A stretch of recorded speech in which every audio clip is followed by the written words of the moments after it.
வாழையின் காய், பூ, இலை மற்றும் தண்டு என அனைத்து பாகங்களிலும் மருத்துவ குணங்கள் உள்ளது.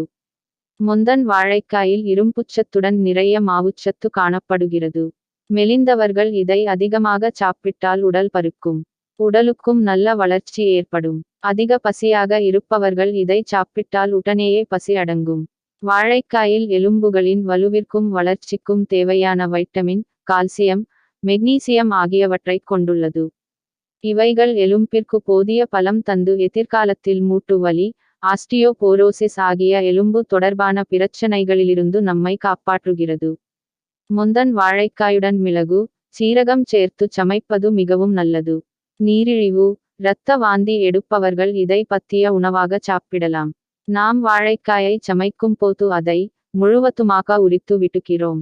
அப்படி செய்யாமல் வாழைக்காயின் மேல் தோலை மட்டும் அழுத்தி சீவாமல் மேலாக மெல்லியதாக சீவினால் போதும். உள்தோலுடன் சமைத்து சாப்பிடுவது நல்லது.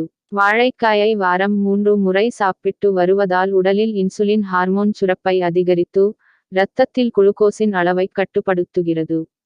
வாழைக்காயை அதிகம் சாப்பிட்டால் வாய்வு மிகும் என்பதால் அளவோடு சாப்பிடுவது நல்லது.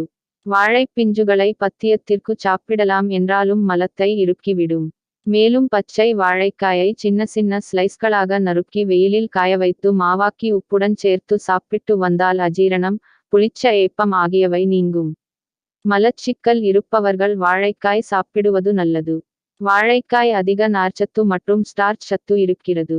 இது குடல்களை சுத்தப்படுத்தி அதன் இயக்கத்தை அதிகப்படுத்துகிறது. மேலும் மலத்தை இலகுவாக்கி எளிதில் வெளியேற்றி மலச்சிக்கலை போக்குகிறது.